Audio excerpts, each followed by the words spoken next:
Open the pod bay doors, Hal. I'm sorry, Dave. I'm afraid I can't do that. Mugwump Tower, this is Albatross 1-3, requesting permission to land. Over. I don't need a computer to tell me how to land a damn airplane. 6. Heads-up display, check. 5, Lasers, check. 4, Particle beam, check. 3, Photon bolts, check. 2, Chair control, check. 1. Let's do it. Broadcasting from a secret underground location somewhere in Mos Eisley. This is the Docking Bay 77 podcast. Make yourself comfortable. The show is about to start.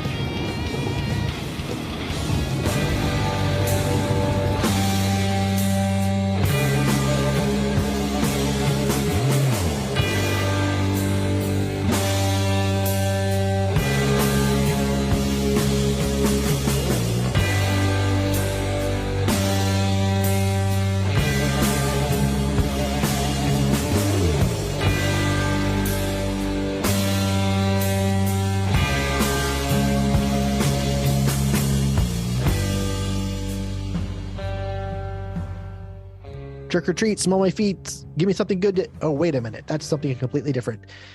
Yes, this is the Docking Bay 77 podcast. I am your Halloween host, Dayton Johnson. It is our final episode of October, and we're getting dark. It's getting dank. It's getting kind of creepy. And to creep along with me, I've invited a couple of creepy guys. And please welcome the guy who tried to steal Tony Iommi's fake fingertips, Mike Vermillion. How you doing, Mike? I'm doing wonderful, Dayton. How are you doing? Creepy. Thank you. And the guy that keeps telling Ozzy, stop calling me geezer. Please welcome Tim Brown. How's it going, Tim? Oh yeah. I'm doing well. Nice. If you couldn't figure out by the hints, yes, we are covering the self-titled debut album from the band Black Sabbath. Now, getting into this, I can honestly tell you as a kid, I was more familiar with Ozzy as a solo artist than him actually in Black Sabbath. I remember him with Diary of a Madman and Blizzard of Oz and Randy Rhoads and all that stuff.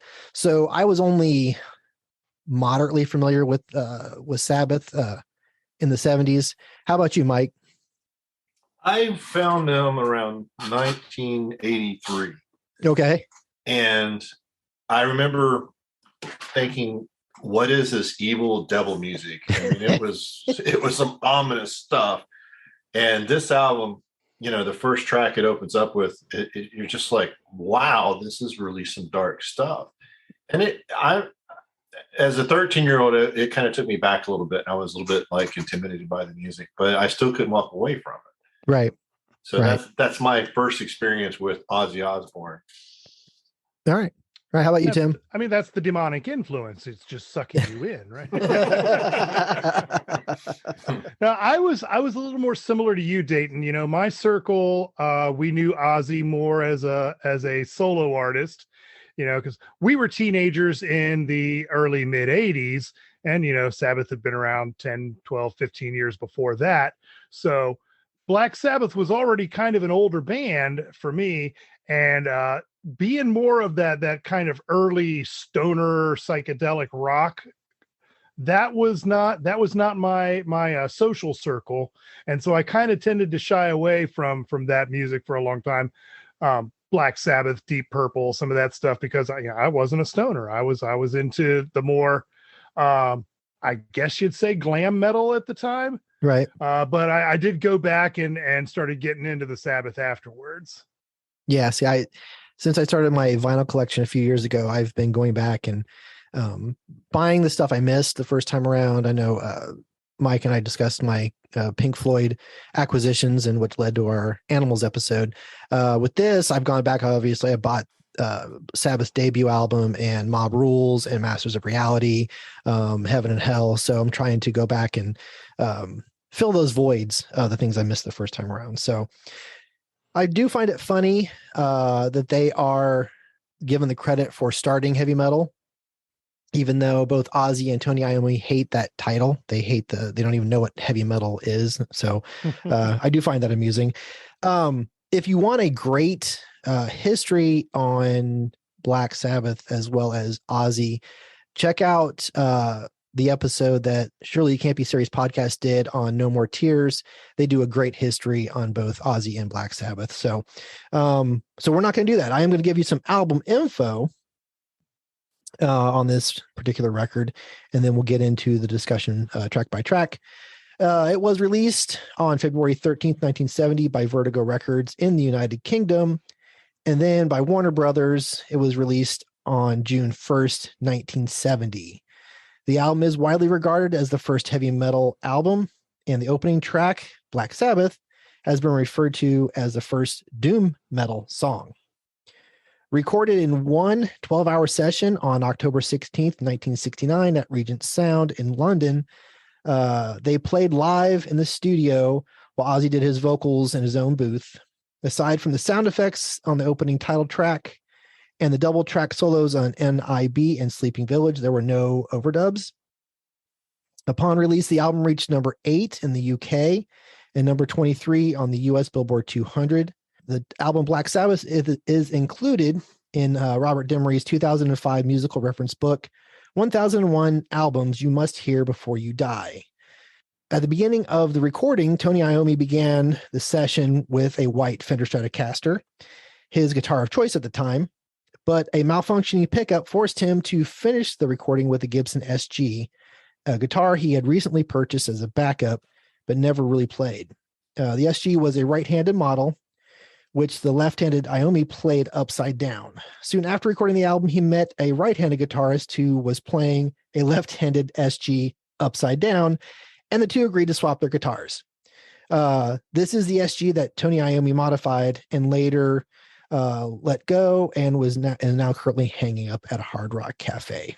A little known fact, that exchange of the guitars was also the groundwork laid for the later Reese's peanut butter. You got your chocolate on my peanut butter. You've got your left-handed guitar playing it right-handed. Jesus, Tim. You're such an ass. I swear to God. Okay. I don't even know where to go with that. All right. Thank you. Good night. And we're done. Thank you, Internet. Thanks for stopping. Also, the release date is very important because February of 1970 turned out to be a big moment for music in general, because 12 days later, I was born. Oh, okay. Well, right. And it also was a Friday the 13th as well. Right. So there you go. And it's scary to think this album is only a few months older than me. You know, same year I was born. So we all were born in 1970. Yeah. Tim wasn't. We're old. Yeah, I was born I was born 12 days after the album. Oh yeah, 70. No shit. Okay, never mind. Do your math, man. I know, man. I'm okay. I'll be fine.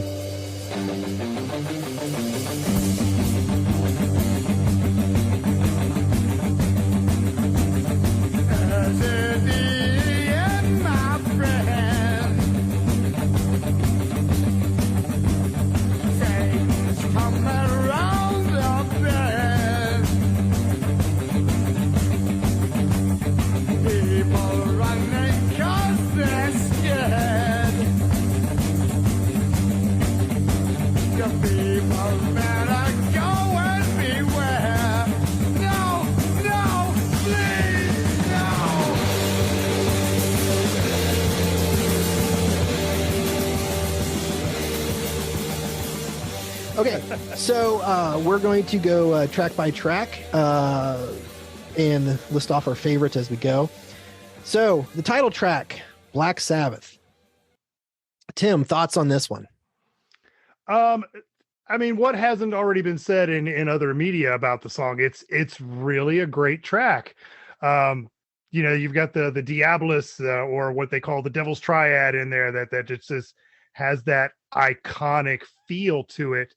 Really, though, when you think about heavy metal, this is obviously very early for heavy metal, because this is still a lot lighter of a sound than what we came to know as heavy metal afterwards. But you can definitely hear that this was the seed. This was kind of one of the obvious points where metal diverged from rock. Oh, absolutely, absolutely.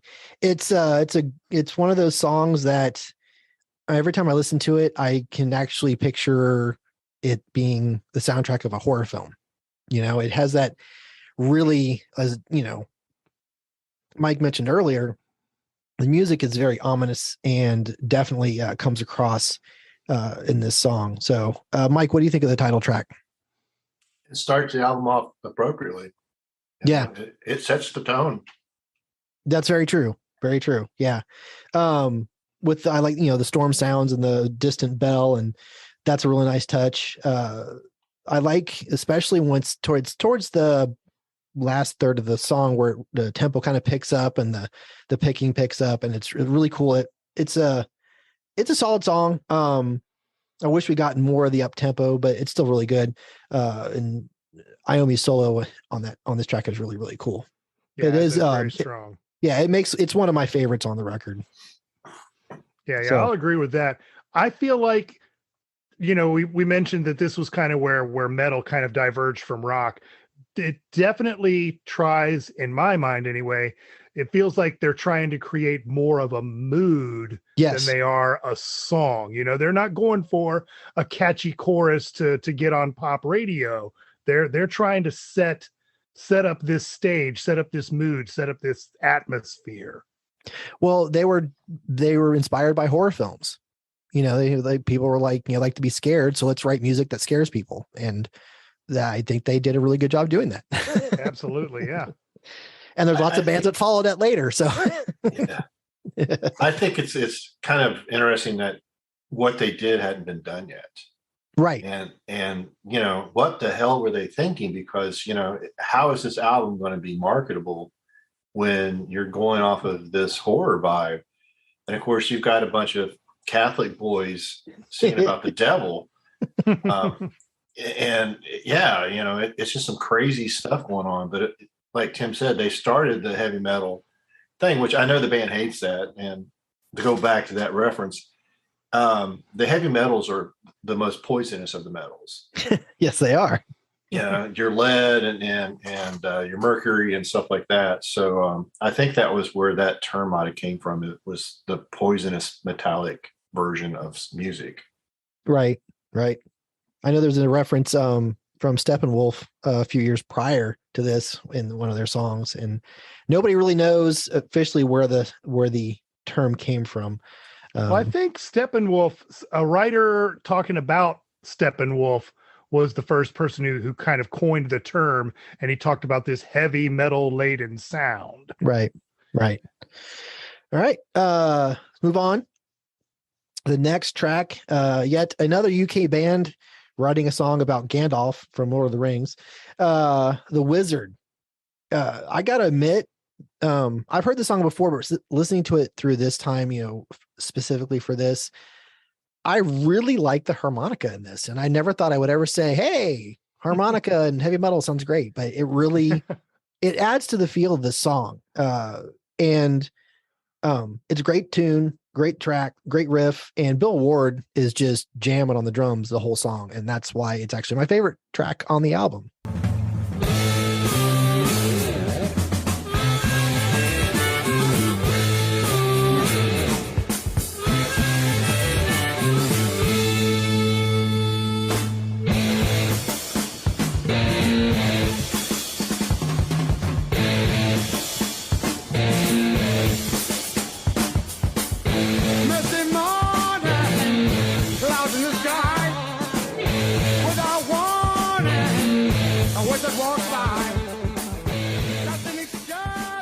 What do you think, Tim?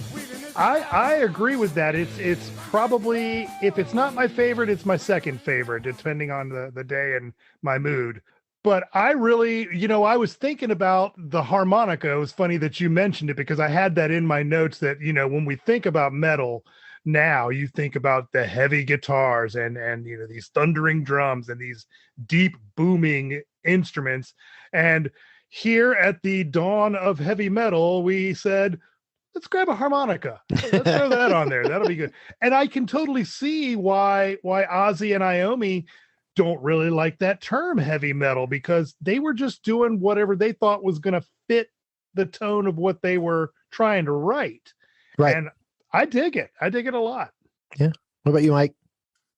I think it's, again, funny, like you said, that you're getting these Wizard references from another late 60s, early 70s band, which, Zeppelin also used a harmonica in a lot of their songs. Right. But it is in a different way. And I love this song. This is actually the first song that I heard from the album when I was, exposed to it. And the harmonica part of it just kind of drew me in. I'm like, wow, this is different. This is really cool. And right. Then, like you said, the drums are just going to town, and the bass following Tommy's licks, it all just makes sense to me. It's one of those things. When I used to play bass guitar a little bit, I always found playing behind the wrist of a guitar player easier, much like what they do in this album. Right. Well, even Geezer even said that's what he was just doing, because it was easier for him to follow Tony than it was to make up something else. And it adds a real depth to the riff, makes it even a little more ominous to the music. Yeah. So, well, he talked about that before Black Sabbath, he wasn't really a bass player. He was right. a guitar player. So playing these melodic bass lines that other people were doing at the time was kind of awkward for him. So he just copied Iommi, and it just gave it that deep, deeper sound. Right. And it works. Definitely works. One thing I noticed going through this album again is I kind of get the feeling that they didn't adhere to a formula when putting their songs together. And I think that's one of the things that really stood out to me. It wasn't just like intro, verse, chorus, whatever. There's definite sections to the songs, but they don't feel repetitious. And I kind of like that, especially considering the time this album comes from. That was quite popular. So I like how this one does not follow those formulas. So do you think in the album, and in my experience with Black Sabbath music in general, is each member has a moment to shine in almost every song? That's true. Yeah. Definitely. Hadn't really thought about that, but yeah, you're definitely right about that, Mike. Yeah, going through this, you definitely have multiple chances to hear each member of the band. Obviously Ozzy is singing, so you hear him all the time, but Tony Iommi's solos stand out, and then you can always hear the bass in the background, and especially this particular track, you hear the drums really well. So yeah, you're right. They may make an effort to make sure everybody gets their chance. So, and this album had to have been a lot easier to record back in 69 when they went in the studio before it got released in 70. Had to be easier, especially on the mix engineer, because they had not yet invented the Ozzifier mic that makes it sound like there are 9,000 Ozzies coming at you. Which is, that came to be known on his later solo work. Well, like you said, it was only done in one session. So yes, there's no Ozzy, which is amazing to me, considering how long it takes me just to write anything. They said they just went in and played their set. That's what they did. They set up, they played their set from beginning to end. They recorded it, that kind of ties into the notes I had on the next track. Okay. All right. So, Behind the Wall of Sleep, inspired by the Lovecraft short story, Beyond the Wall of Sleep. I do like how it opens. The riff during the verse is really cool. But I got to say, it's probably my least favorite track on this side of the record. What about you, Mike? I have to agree with you on that one. All right. It kind of comes down a little bit. I mean, the Wizard is a hard follow up though. So that's true. Yeah. What about you, Tim? Well, the thoughts I had when I was listening through was that, on the Spotify version, it's the American release, right, which is broken into 4 tracks for this one single track. It's called Wasp, Behind the Wall of Sleep, basically an NIB, and they're listed all as one song, which kind of evokes to me that they were going for this kind of epic prog thing that a lot of other people were doing at the time, these long drawn out pieces that had these specific movements within them. Right. But it didn't really land that way for me, and I couldn't really put my finger on it until you mentioned that the album was recorded in a 12-hour session and they just recorded their live set. And then it clicked for me, like, aha, this is how they play those 4 pieces live. And they, you don't want a lot of dead time in between songs for your crowd, your audience to get bored and go hit the John or hit the bar. Right. And you find these ways to kind of weave them together and keep them going. I don't think they were going for like this grandiose epic thing. This is just how they played them when they were playing a gig. Right. On that note too, they finished the album recording, left for Sweden, and played for 20 pounds. Yes. Yeah. What a deal. Right. That's just crazy, right? It was probably a rehearsal session that somebody just put tape to, it's almost like, Yeah. oh yeah, we're gonna rehearse and play and put Ozzy in the corner and put him in a sound booth and let's just crank out this album real quick. And oh yeah, let's go to Sweden in the after effect, Well, it probably helped to get it done this quickly because, they had already been gigging and touring around and playing show after show after show. So they had these songs down. They had them in the pocket. They didn't have to spend a lot of time in the studio trying to get, this particular part recorded. Well, this is just how they played them, and boom, we're going to do it. And you better be rolling. Yeah. Mm-hmm. Yeah. And that's something that I do miss. I'm going to sound like an old man now.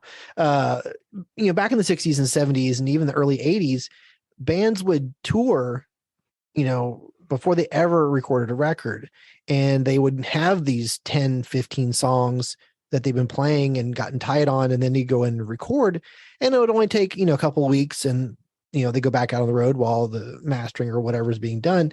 And, you can kind of tell in a lot of the records from the 70s, especially, and, early 80s that, which I think is why you had so many at that time, so many pretty solid debut records, because these guys have been playing clubs and been playing bars, and, they knew their songs. And I don't think you get that anymore with a lot of artists, because it seems like now they have so many ways to record their song and get it uploaded. And there's, even in the late 80s during the hair band era, there was lots of bands that were barely even a band before they got signed. They, it's just weird. So you can tell these guys went in, they had their set, they just played their set, recorded it, and then they wanted to go play a show. The pre-production work for the album was those 2 or 3 or 5 years they spent going to every club they could find and perfecting these songs night after night after night. Right. And, you hear about bands as they go on and they get further and further into their career, they take longer and longer to make albums, and people are like, oh, they're just getting lazy. They're getting self-indulgent. I don't think that quite covers it, because no, you don't have that catalog of stuff unless you write 400 songs before you write your first album. You're going to have to take time to write these songs, and you're going to have to take time to perfect the arrangements, and you're going to have to take time to perfect the performances. Right. And so, as you get later in your career, it takes longer and longer to make stuff, because all of that stuff that you did in the 4 or 5 years before your first album hit, you've got to now do while you're recording. Yeah. You've got to you do gotta yeah.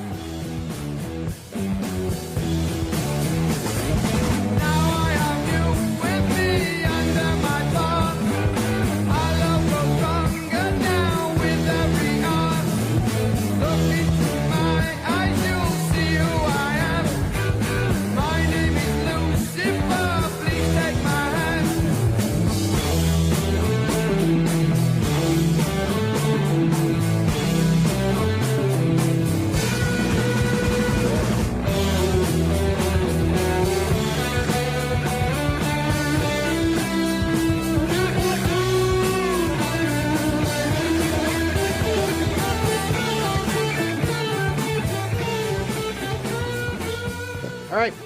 Well, Tim kind of mentioned NIB, which does not stand for Nativity in Black. It's more of a reference to Bill Ward's, goatee at the time. So, but anyway, I really dig this song. The idea of a song about Lucifer falling in love with a woman is just interesting. It's a cool opening, full of awesome riffs, and I really dig how the vocals follow the guitar in this one. So, Mike, what's your thoughts? You pretty much said what I was going to say. So. All right. Well, sorry. Great minds think alike. Quit stealing my thunder. All right, you go first next time. I'll just sit in the back. Who's running this ship, Dayton? Yeah, I agree. This song, it starts out great. To give you kind of a preview, it's my number 2. All right. Yeah. So, I mean, I'll just go ahead and let that out of the bag real quick. Yeah, it's probably my third favorite, but yeah, it's up there with it. Yeah. So, I like it a lot, and it's typical Ozzy doing his thing. Right. Okay. All right. What about you, Tim? It's a great tune. I love it. When I went back to listen to this album, I really, up to that point, only knew Black Sabbath and NIB. Okay. I didn't really know the other tracks on the album. So it's one that I was pretty familiar with.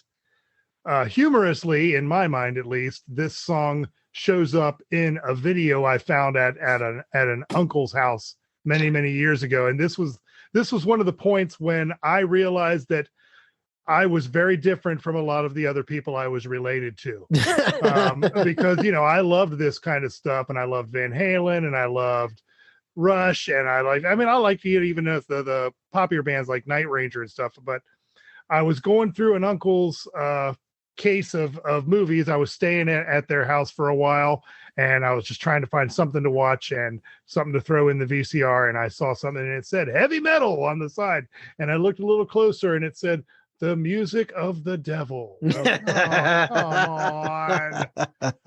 Really, are we really gonna do this? Honestly, I think pop music's more the music of the devil. But anyway, I say that I was more familiar with. I knew of this song, but I was more familiar with Black Sabbath and the Wizard than I was this one. So, it was really nice giving this one a nice hard listen. So, all right, time to flip the record over. And now this is where it gets weird, because on my version, which is technically, I guess, the European release, is where it gets weird. Yeah, it got weird as soon as we hit record. No, side 2, the first track is "Evil Woman," which is a cover that the band was forced to do by their producer. They wanted to have a commercially successful song that was owned by somebody else, so they would have a single to release. And I got to say, it is the worst song on this record. So, see, the American version doesn't have this track, so I can't comment on that. Right. The American version has "Wicked World," which I did listen to. Thoughts on that one? Mike, you go first so I don't steal your thunder. It doesn't open up the way I would expect it to. A little jazz drum thing. Yeah. I don't like that either. I don't like that. The rest of the song I totally dig, but that little jazz drum thing doesn't fit with the rest of the song. And listening to it as a kid in vinyl, you're like, wow, let's see what the other side has. And it starts off this way. You're just kind of like, what? did we put the wrong album on the turntable here? Right. Yeah. I mean, I'm not knocking jazz drummers because they're awesome, but it does not fit with the rest of that song. Yeah. Well, you could tell this was an early effort for them. Even if you didn't know this was the debut album, you could tell that they were trying a lot of different things. They were trying to find themselves still, really. Right. They'd been playing and had a set list build up, but I don't know that they really had a firm grasp of what the identity of the band was going to be. And that's something that I kind of like about this track in this album. And it ties into the way things used to be, and we'll sound like grumpy old men for a while now, but get off my lawn. It used to be a record company would sign an artist or a group, and they would have 3, 4, maybe 5 albums that they were contracted to do right out of the gate. So you had time to experiment, you had time to build and learn and grow into what they were hoping you would be, which would be successful and financially viable. But you had stuff like Wicked World on this first album showing that they were just trying to go and do something unique. Right.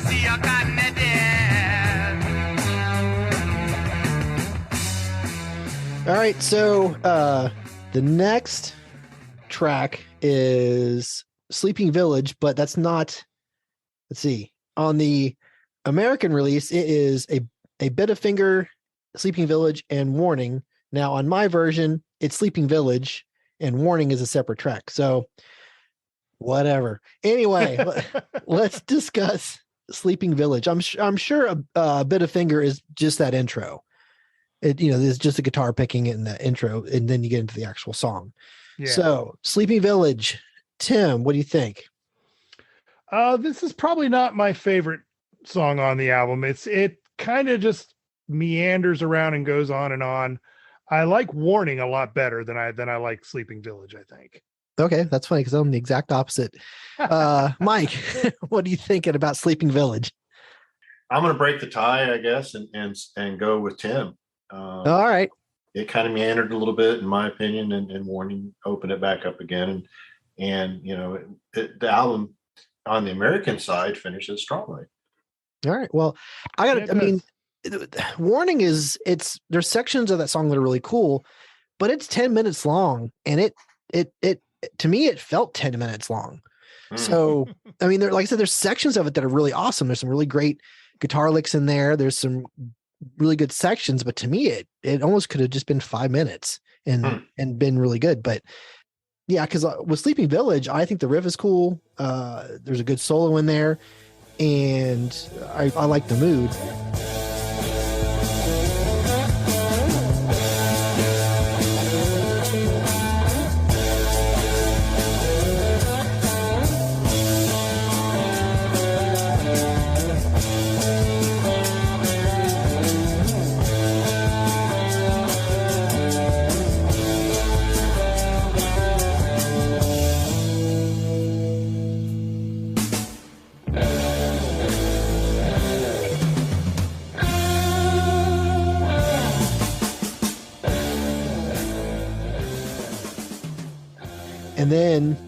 And we all know that I don't shy away from long songs.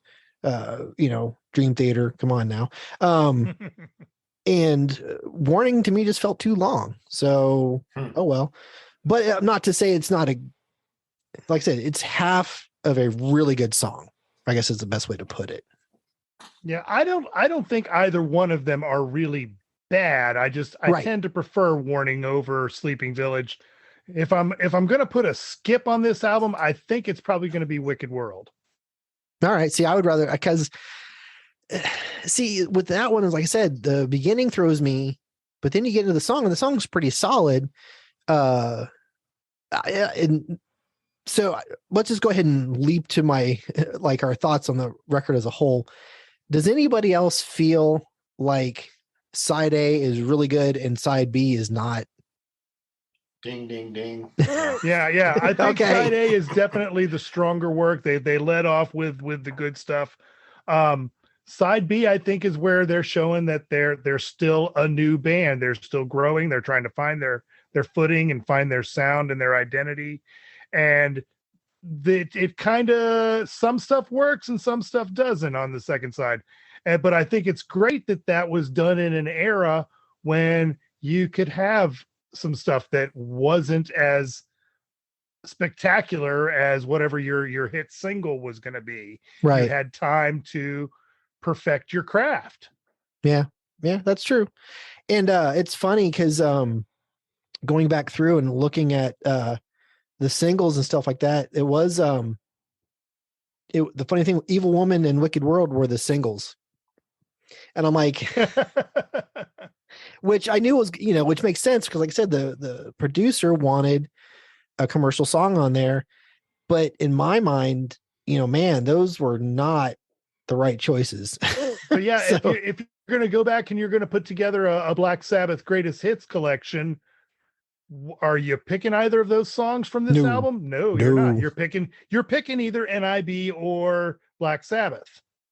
Yeah, I'm picking 3 of the 4 on the front side, or maybe Wizard. Yeah. I think Wizard's become lesser known over the years, but you always hear Black Sabbath and NIB. Somebody's playing those. Yeah. Well, thank you, to rock stations that played stuff, deep cuts that weren't singles. That's how we got to know these songs because, like I said, they weren't released as singles. And I miss those days where radio stations would go, you know what? I like this song better. That's what happened with Pearl Jam and their record 10.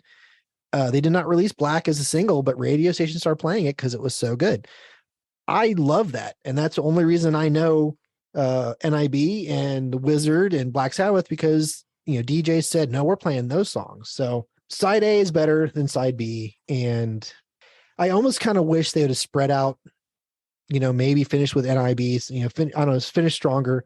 Because in my mind, some days I'm just not flipping it over to side B. I'm just I'm good. So I would like to know what their set list was when they toured. And if they started with these 3 songs on the European edition was how they started their set.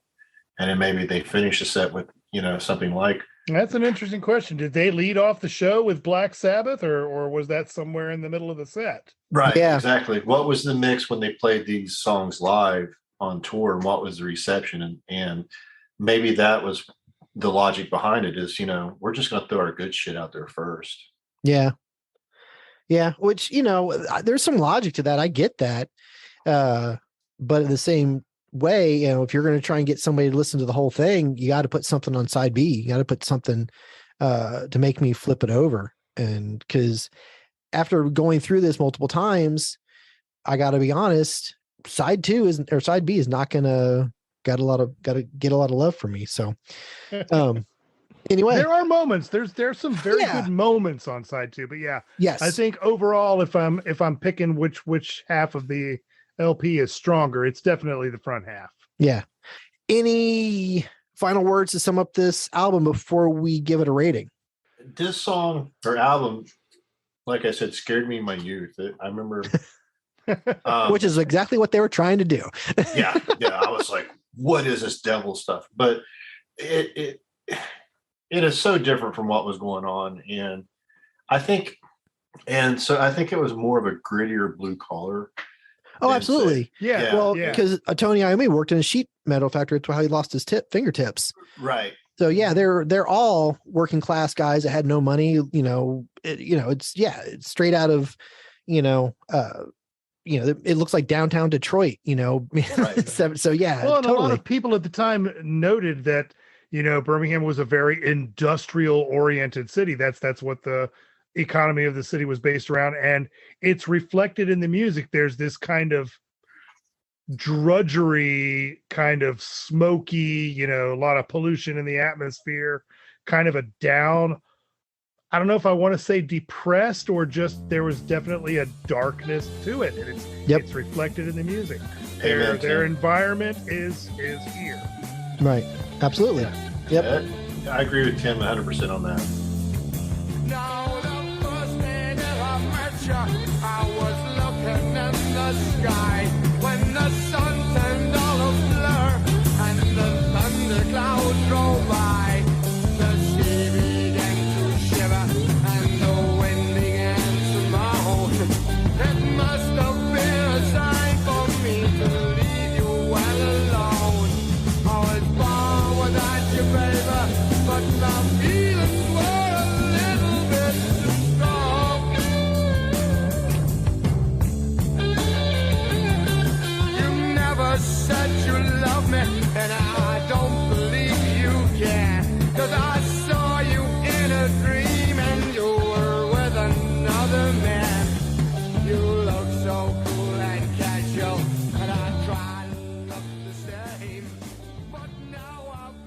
Okay, well, let's go ahead and give it a rating.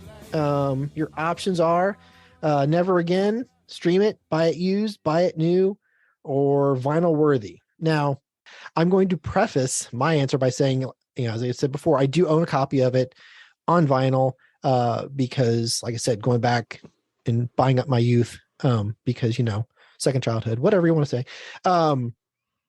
That being said, if I'm going to give it a rating, I'm going to say buy it used. Side A is solid, side B is not. So to me, it's not a full record. What say you, Mike? Again, you're stealing my thunder. I was going to say the same thing.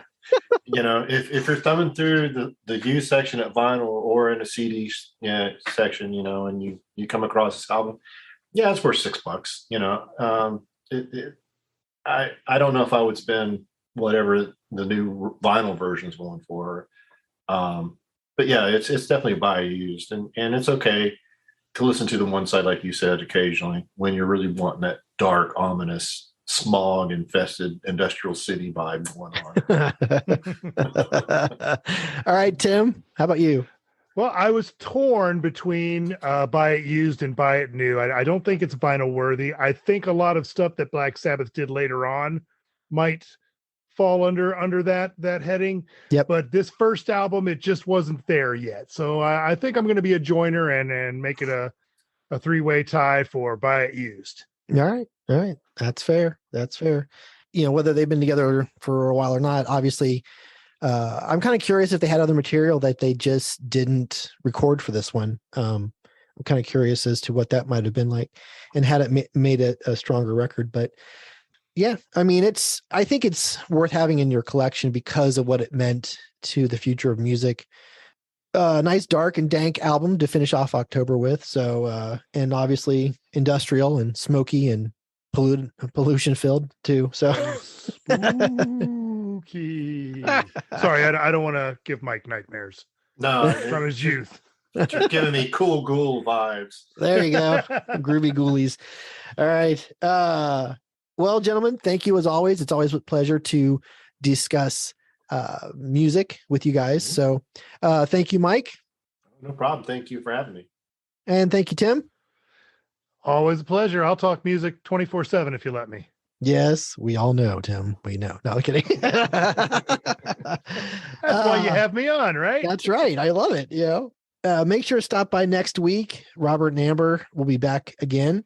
And we are counting down our top 7 movies from the golden age of cinema. It's going to be very cool. Very black and white as well.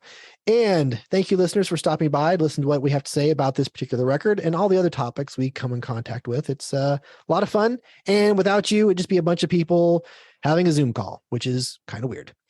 Anyway. We'd probably do that anyway. Well, yes, we probably would. Yeah. Reach out to us on social media.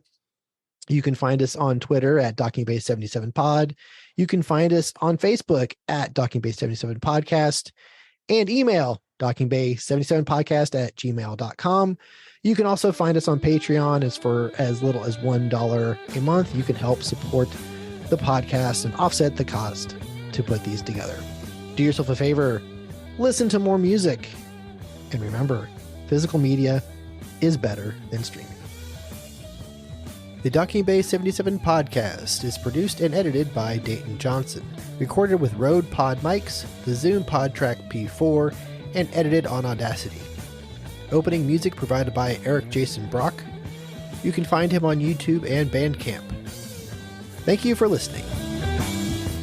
The kid, Junior that is, will be down in a minute unless you'd like to take her drink up to her. I can get a fresh one. Karen, you're a Gibson girl.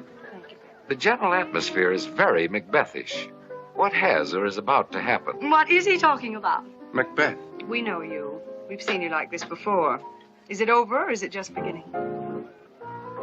Fasten your seatbelts. It's going to be a bumpy night.